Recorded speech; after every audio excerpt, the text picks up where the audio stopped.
ಎಲ್ಲರಿಗೂ ನಮಸ್ಕಾರ. Welcome back to my YouTube channel. ಎಲ್ಲರೂ ಹೇಗಿದ್ರೆ ಎಲ್ಲರೂ ಚೆನ್ನಾಗಿದ್ರೆ ಅಂದ್ಕೊಂಡಿದ್ದೀನಿ. ಇವತ್ತಿನ ವಿಡಿಯೋದಲ್ಲಿ ಒಂದು ರೆಸಿಪಿನ ಶೇರ್ ಮಾಡ್ತಾಯಿದ್ದೀನಿ. ಸಾಂಬಾರು ರೆಸಿಪಿ ತುಂಬಾ ಚೆನ್ನಾಗಿರುತ್ತೆ, ಖಂಡಿತ ಟ್ರೈ ಮಾಡಿ ನೋಡಿ. ಇದು ಹಳ್ಳಿ ಕಡೆ ತುಂಬಾ ಯೂಸ್ ಮಾಡೋಂತಹ ಸಾಂಬಾರು. ನಿಮ್ಮ ಕಡೆ ಏನಂತಾರೆ ಅಂತ ತಿಳಿಸಿ. ಈ ಸಾಂಬಾರಿಗೆ ನಮ್ಮ ಸೈಡ್ ಬಂದುಬಿಟ್ಟು ಹುಚ್ಚೆಳ್ಳು ಸಾಂಬಾರು ಅಥವಾ ಹುಣಸೆ ಹುಳಿ ಅಂತಲೂ ಕರಿತೀವಿ ನಾವು. ಬನ್ನಿ, ಮುದ್ದೆ ಜೊತೆ ತುಂಬಾ ಟೇಸ್ಟಿಯಾಗಿರುತ್ತೆ. ಯಾವ ರೀತಿ ಮಾಡೋದು ಅಂತ ಹೇಳ್ಕೊಡ್ತೀನಿ. ಫಸ್ಟು ಒಂದು ಪ್ಯಾನ್ನ ತೊಗೊಂಡು ಅದಕ್ಕೆ ನಾನು ಒಂದು ಬೌಲಷ್ಟು ಕಡಲೆಕಾಳನ್ನ ತೊಗೊಂಡಿದ್ದೀನಿ. ಒಣಗಿದ ಕಡಲೆಕಾಳು. ಇದನ್ನು ಫ್ರೈ ಮಾಡ್ಕೊಳ್ಳೋಣ. ಸ್ವಲ್ಪ ಚೆನ್ನಾಗಿ ಫ್ರೈ ಮಾಡಿಕೊಂಡ್ರೆ ಅದು ಟೇಸ್ಟ್ ಚೆನ್ನಾಗಿರುತ್ತೆ. ಈಗ ಒಂದು ಲೋ ಫ್ಲೇಮಲ್ಲಿ ಫ್ರೈ ಮಾಡ್ಕೊಳ್ಳಿ.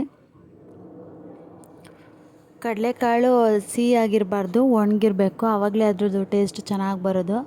ಹೀಗೆ ಈ ರೀತಿ ಸ್ವಲ್ಪ ಚೆನ್ನಾಗಿ ಫ್ರೈ ಮಾಡಿಕೊಂಡು ಅದನ್ನು ಒಂದು ಬೌಲಿಗೆ ಹಾಕ್ಕೊಂಡು ನೀರಲ್ಲಿ ನೆನೆಸಿಡಿ. ಒಂದು 10 ಮಿನಿಟ್ಸ್ ನೆನೆಸಿಟ್ರೆ ಸಾಕು. ಅದು ಸ್ವಲ್ಪ ಸಾಫ್ಟ್ ಆಗಲಿ ಅಂತ ಅಷ್ಟೇ. ತುಂಬ ಸಾಫ್ಟ್ ಆದರೆ ಚೆನ್ನಾಗಿರಲ್ಲ. ಹಾಗಾಗಿ ಒಂದು 5 ನಿಮಿಷ ಇಲ್ಲ 10 ನಿಮಿಷ ಸ್ವಲ್ಪ ತಣ್ಣೀರನ್ನೇ ಹಾಕ್ಬಿಟ್ಟು ನೆನೆಸ್ಲಿಕ್ಕೆ ಬಿಟ್ಬಿಡಿ. ಆಮೇಲೆ ಅದೇ ಪ್ಯಾನಿಗೆ ನಾನು ಒಂದು ಹಿಡಿಯಷ್ಟು ಅದೇ ಪ್ಯಾನಿಗೆ ಕಡಲೆಕಾಯಿ ಬೀಜನ ಹಾಕ್ಕೊಂಡು ಫ್ರೈ ಮಾಡ್ಕೊತಾ ಇದ್ದೀನಿ. ನಿಮಗೆ ಸ್ವಲ್ಪ ಜಾಸ್ತಿ ಬೇಕಂದರೆ ಜಾಸ್ತಿ ಹಾಕ್ಕೊಳ್ಳಿ, ಸ್ವಲ್ಪ ಬೇಕಂದರೆ ಸ್ವಲ್ಪ ಹಾಕ್ಕೊಳ್ಳಿ. ನಾನು ಒಂದು 4ರಿಂದ 5 ಜನಕ್ಕೆ ಸಾಂಬಾರನ್ನ ಮಾಡ್ತಾಯಿದ್ದೀನಿ. ಹಾಗಾಗಿ ಒಂದು ಹಿಡಿಯೋಷ್ಟು ತೊಗೊಂಡಿದ್ದೀನಿ ಅಷ್ಟೇ. ಈ ಸಾಂಬಾರಂತೂ ಹಳ್ಳಿ ಕಡೆ ತುಂಬಾ ಯೂಸ್ ಮಾಡ್ತಾರೆ, ತುಂಬಾ ಟೇಸ್ಟಿಯಾಗಿರುತ್ತೆ. ಹಾಗೆ ಅರ್ಜೆಂಟಿಗೆ ಏನಾದರೂ ಸಾಂಬಾರು ಮಾಡಬೇಕಂದ್ರೆ ತುಂಬ ಈಸಿಯಾಗಿ ಮಾಡ್ಬೋದು. ಖಂಡಿತ ಒಂದು ಸಲ ಟ್ರೈ ಮಾಡಿ ಹೇಗೆ ಬಂತು ಅಂತೇಳಿ ಕಮೆಂಟಲ್ಲಿ ತಿಳಿಸಿ. ಹಾಗೆ ಯಾರೆಲ್ಲ ನಮ್ಮ ಚಾನಲ್ನ ಹೊಸ್ದಾಗಿ ನೋಡ್ತಾ ಇದ್ದೀರಾ ದಯವಿಟ್ಟು ಸಬ್ಸ್ಕ್ರೈಬ್ ಮಾಡ್ಕೊಳ್ಳಿ, ಸಪೋರ್ಟ್ ಮಾಡಿ. ಇಷ್ಟ ಆದರೆ ಒಂದು ಲೈಕ್ ಕೊಡಿ, ತುಂಬಾ ಖುಷಿಯಾಗುತ್ತೆ. ಆ್ಯಂಡ್ ಈಗ ಫ್ರೈ ಆಗಿದೆ ನೋಡ್ಬೋದು ಕಡಲೆ ಬೀಜನ ನಾವು ಅದರ ಸಿಪ್ಪೆ ಎಲ್ಲ ತಗೊಳ್ಳಿಕ್ಕೆ ಅಂತೇಳ್ಬಿಟ್ಟು ಸ್ವಲ್ಪ ತಣ್ಣಗಾಗಲಿಕ್ಕೆ ಅಂತ ಬಿಟ್ಟಿದ್ದೀನಿ. ತುಂಬಾ ಈಸಿಯಾಗಿ ಫಾಸ್ಟಾಗಿ ಮಾಡ್ಕೊಬೋದು. ಇದಕ್ಕೆ ನಾನು 1-2 ಟೇಬಲ್ ಸ್ಪೂನಷ್ಟು ಎಳ್ಳನ್ನು ತೊಗೊಂಡಿದ್ದೀನಿ. ಎಳ್ಳನ್ನು ಸ್ವಲ್ಪ ಲೋ ಫ್ಲೇಮಲ್ಲೇ ಸ್ವಲ್ಪ ಫ್ರೈ ಮಾಡಿಕೊಟ್ರೆ ಸಾಕು. ಸ್ವಲ್ಪ ಚಿಟಪಟ ಅಂದರೆ ಕರೆಕ್ಟಾಗಿ ಆಗಿರುತ್ತೆ ಅಂತಾಳೆ. ಅದನ್ನು ಕೂಡ ಅದೇ ಪ್ಲೇಟಿಗೆ ಹಾಕ್ಕೊಳ್ತಾ ಇದ್ದೀನಿ. ಹುಚ್ಚೆಳ್ಳು ಬಂದ್ಬಿಟ್ಟು ಈ ರೀತಿಯಾಗಿರುತ್ತೆ, ನೀವು ನೋಡ್ಬೋದು ಯಾವ ರೀತಿ ಇದೆ ಅಂತೇಳಿ. ಇದರಲ್ಲಿ ಸಾಂಬಾರು ಅಂತೂ ತುಂಬಾ ಚೆನ್ನಾಗಿರುತ್ತೆ. ಇದನ್ನು ಪೌಡ್ರ್ ಮಾಡಿ ಇಟ್ಕೊಂಡು ಪಲ್ಯಗಳಿಗೆ ಹಾಕ್ಕೊಂಡ್ರೆ ತುಂಬಾ ಟೇಸ್ಟಿಯಾಗಿರುತ್ತೆ. ನಮ್ಮ ಕಡೆ ಎಲ್ಲ ಯಾವುದಾದ್ರೂ ವೆಜಿಟೇಬಲ್ಸ್ ಪಲ್ಯಗಳು ಹಾಗೂ ಬದನೇಕಾಯಿ ಪಲ್ಯ ಈ ಥರದಕ್ಕೆಲ್ಲ ತುಂಬಾ ಯೂಸ್ ಮಾಡ್ತಾರೆ. ಇದನ್ನು ಫ್ರೈ ಮಾಡಿ ಇಟ್ಕೊಂಡು ಪೌಡ್ರ್ ಮಾಡಿಕೊಂಡು ಎಲ್ಲ ಪಲ್ಯ ಎಲ್ಲ ರೆಡಿ ಆದಮೇಲೆ ಹುಚ್ಚೆಳ್ಳು ಪೌಡ್ರು ಉದುರಿಸ್ಬಿಟ್ರೆ ತುಂಬಾ ಟೇಸ್ಟಿಯಾಗಿ ಬರುತ್ತೆ. ಹಾಗೆ ತಿನ್ನಲಿಕ್ಕೂ ಕೂಡ ಅಷ್ಟೇ ಚೆನ್ನಾಗಿರುತ್ತೆ. ಹಾಗೆ ಇದನ್ನು ಕೂಡ ಸ್ವಲ್ಪ ಲೋ ಫ್ಲೇಮಲ್ಲಿ ಫ್ರೈ ಮಾಡ್ಕೊಬೋದು. ಇದು 2 ಮಿನಿಟ್ಸಲ್ಲೇ ಚೆನ್ನಾಗಿ ಫ್ರೈ ಆಗಿಬಿಡುತ್ತೆ. ಜಾಸ್ತಿ ಸೀಲಿಕ್ಕೆಲ್ಲ ಬಿಡಬೇಡಿ, ಬೇಗನೆ ಎತ್ತಿಟ್ಕೊಂಬಿಡಿ. ಹಾಗೆ ಅದನ್ನು ಕೂಡ ಅದೇ ಪ್ಲೇಟಿಗೆ ಹಾಕ್ಕೊತಾ ಇದ್ದೀನಿ. ನಿಮಗೆ ಕಡಲೆಬೀಜ ಸಿಪ್ಪೆ ಬೇಕಾದರೆ ಬಿಡಿಸ್ಕೊಬೋದು, ಇಲ್ಲ ಅಂತಂದರೆ ಹಾಗೇ ಕೂಡ ಆ್ಯಡ್ ಮಾಡ್ಕೊಬೋದು.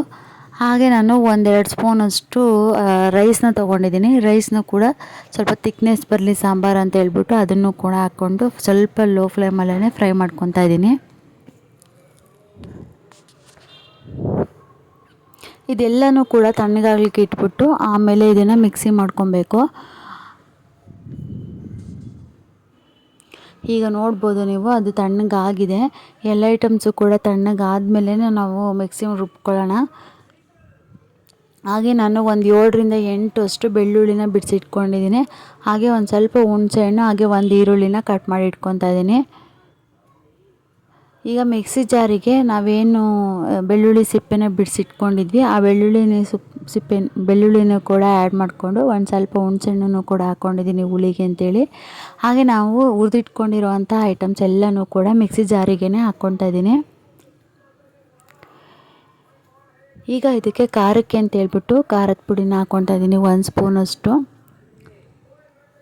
ಈ ಸಾಂಬಾರಿಗೆ ಮೇಯ್ನ್ ಬಂದು ಖಾರದ ಪುಡಿನೇ ಹಾಕ್ಕೊಬೇಕು, ಮೆಣಸಿನ್ಕಾಯಿ ಎಲ್ಲ ಯೂಸ್ ಮಾಡ್ಬೋದು. ಹಾಗೆ 1 ಚಿಟಿಕೆಯಷ್ಟು ಸಾಂಬಾರು ಪೌಡ್ರನ್ನು ಕೂಡ ಆ್ಯಡ್ ಮಾಡಿಕೊಂಡು ಒಂದು ಸ್ವಲ್ಪ ತೆಂಗಿನಕಾಯಿ ತುರಿನ ಹಾಕ್ಕೊಂಡಿದ್ದೀನಿ. ಈಗ ನಾನು ಅದನ್ನು ಮಿಕ್ಸಿ ರುಬ್ಬಿಟ್ಕೊತೀನಿ. ಅಷ್ಟರೊಳಗೆ ನಾನು ಒಗ್ಗರಣೆ ಹಾಕ್ಕೊಂಡು ಸಾಸಿವೆ ಮತ್ತು ಕರ್ಬೇವಿನ ಸೊಪ್ಪನ್ನ ಸಪ್ರೇಟಾಗಿ ಇಟ್ಕೊಂಡಿದ್ದೀನಿ. ಹಾಗೆ ಅದಕ್ಕೆ ಹಸಿ ಈರುಳ್ಳಿನ ಆ್ಯಡ್ ಮಾಡ್ಕೊತಾ ಇದ್ದೀನಿ. ಇದನ್ನು ಯಾವುದೇ ರೀತಿ ಫ್ರೈ ಮಾಡ್ಕೊತಾ ಇಲ್ಲ. ಆಗ ನಾವು ನೆನೆಸಿಟ್ಟಿದ್ವಲ್ಲ ಕಡಲೆಕಾಳು, ಅದನ್ನು ಕೂಡ ಹಾಕ್ಕೊಂಡು ಮಿಕ್ಸ್ ಮಾಡ್ಕೊತಾ ಇದ್ದೀನಿ. ಈಗ ನಾವು ರುಬ್ಬಿ ಇಟ್ಕೊಂಡಿರುವಂತಹ ಮಸಾಲೆನ ಇದಕ್ಕೆ ಆ್ಯಡ್ ಮಾಡ್ತಾಯಿದ್ದೀನಿ. ನೀವು ಎಷ್ಟು ಥಿಕ್ನೆಸ್ ಬೇಕೋ ಅದನ್ನು ನೋಡಿಕೊಂಡು ನೀವು ವಾಟರ್ನ ಆ್ಯಡ್ ಮಾಡಬೇಕು.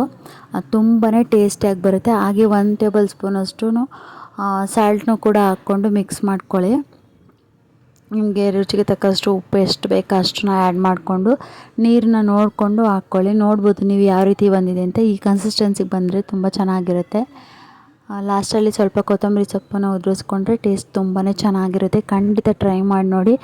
ಹಳ್ಳಿ ಕಡೆ ಎಲ್ಲ ತುಂಬಾ ಫೇಮಸ್ ಸಾಂಬಾರು ಇದು, ಹುಣಸೆ ಹುಳಿ. ನಿಮ್ಮ ಕಡೆ ಏನಂತಾರೆ ಅಂತ ಹೇಳ್ಬಿಟ್ಟು ಕಮೆಂಟಲ್ಲಿ ತಿಳಿಸಿ. ಇದನ್ನು ನಾನು ರಾಗಿ ಮುದ್ದೆ ಜೊತೆಗೆ ಊಟ ಮಾಡ್ತೀವಿ. ತುಂಬಾ ಚೆನ್ನಾಗಿರುತ್ತೆ. ಟೇಸ್ಟ್ ವೈಸ್ ಅಂತೂ ತುಂಬಾ ಚೆನ್ನಾಗಿರುತ್ತೆ. ಹಾಗೆ ಅದು ಕಡಲೆಕಾಳು ಬಾಯಿಗೆ ಹಾಗೆ ಗಟ್ಟಿ ಗಟ್ಟಿ ಸಿಗ್ತಾಯಿದ್ರೆ ಟೇಸ್ಟ್ ತುಂಬಾ ಚೆನ್ನಾಗಿರುತ್ತೆ. ಖಂಡಿತ ಒಂದು ಸಲ ಟ್ರೈ ಮಾಡಿ ನೋಡಿ. ಐ ಹೋಪ್ ಈ ಒಂದು ರೆಸಿಪಿ ನಿಮಗೆ ಇಷ್ಟ ಆಗಿದೆ ಅಂದ್ಕೊಳ್ತೀನಿ. ಯಾವುದಾದ್ರೂ ರೆಸಿಪಿ ಬೇಕಾದರೆ ಕಮೆಂಟಲ್ಲಿ ತಿಳಿಸಿ. ನೆಕ್ಸ್ಟ್ ಇನ್ನೊಂದು ಹೊಸ ವೀಡಿಯೋದೊಂದಿಗೆ ಸಿಗ್ತೀನಿ. Thank you.